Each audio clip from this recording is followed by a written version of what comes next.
پیارے دوستو، ربیع الاول کی 12 تاریخ کے دن کا ایک بہت ہی پیارا سا عمل، پیارا سا وظیفہ۔ اگر کوئی شخص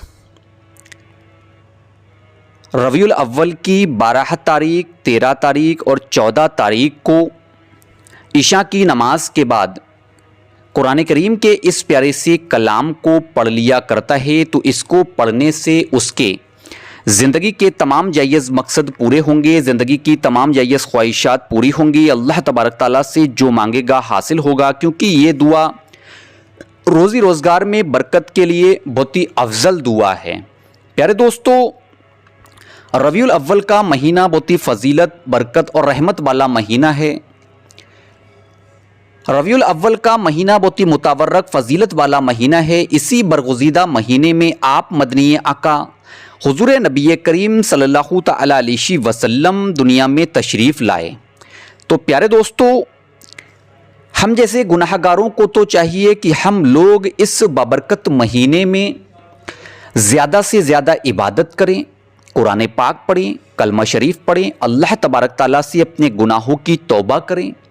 اس کے ساتھ ساتھ ہر وقت چلتے پھرتے، اٹھتے بیٹھتے کثرت سے توبہ استغفار کی تسبیح پڑھا کریں، اور ہم لوگ تہیہ کر لیں کہ ہم لوگ 5 وقتوں کی نمازوں کی پابندی کریں گے۔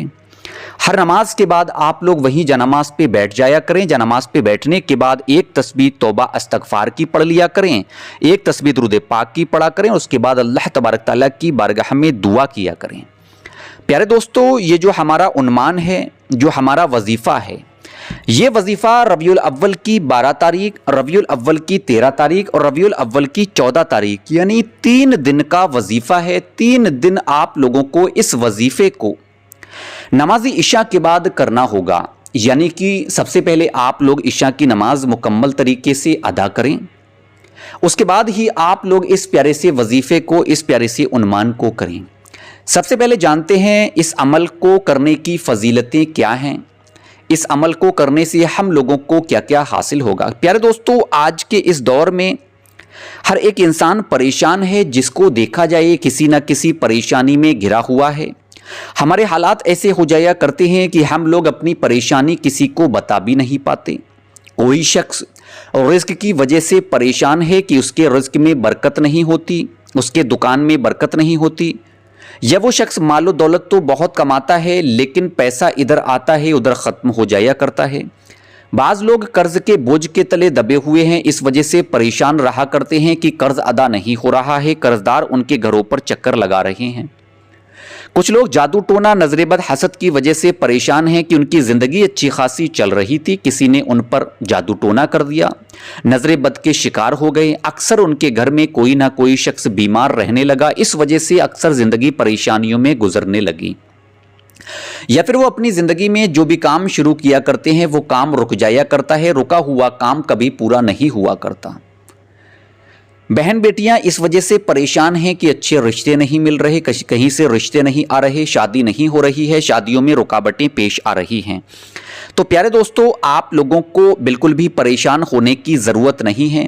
آپ لوگ ربیع الاول کے ان 3 دنوں میں نماز عشاء کے بعد قرآن کریم کے اس پیارے سے کلام کو کچھ اس طریقے سے پڑھیں جس طریقے سے میں آپ لوگوں کو طریقہ پورا بتا رہا ہوں۔ سب سے پہلے آپ لوگ عشاء کی نماز مکمل طریقے سے ادا کر لیں، وہیں جانماز پہ بیٹھ جائیں، مدنی آقا حضور نبی کریم صلی اللہ تعالی علیہ وسلم پر 3 مرتبہ درود ابراہیمی پڑھیں، یعنی نماز والی درود پاک آپ لوگ پڑھ لیں، یا جو بھی چھوٹی سے چھوٹی، بڑی سے بڑی درود پاک یاد ہو پڑھ لیں۔ اس کے فوراً بعد ہی آپ لوگ 741 مرتبہ اس پیارے سے کلام کو کچھ اس طریقے سے پڑھیں۔ بسم اللہ الرحمن الرحیم، یا بدیع العجائب بالخیر، یا بدیع، یا بدیع العجائب بالخیر، یا بدیع، یا بدیع العجائب بالخیر، یا بدیع، یا بدیع العجائب بالخیر، یا بدیع۔ پیارے دوستو، اس طریقے سے عمل کو پورا کریں، عمل کو مکمل کریں۔ جب عمل پورا ہو جائے، عمل مکمل ہو جائے، اس کے بعد آخر میں 3 مرتبہ پھر وہی درود پاک پڑھیں جو آپ نے شروع میں پڑھی ہے، اور فوراً ہی اللہ تبارک تعالیٰ کی بارگاہ میں دونوں ہاتھوں کو اٹھا دیں، رو رو کر عاجزی ہو کر انکساری کے ساتھ گڑ گڑا کر دعا کریں۔ پیارے دوستو، مجھے امید ہے عمل کا طریقہ سمجھ میں آ گیا ہوگا۔ اس عمل کو آپ لوگوں کو 3 دن تک کرنا ہوگا۔ 3 دن تک اس عمل کو خود بھی کریں، وقت کم ہے، ویڈیو کو لائک اور شیئر کریں۔ اب میں آپ سے جانے کی اجازت چاہتا ہوں، انشاءاللہ تعالیٰ پھر ملاقات ہوگی ایک اور خاص ویڈیو کے ساتھ۔ دعاؤں کی گزارش، اللہ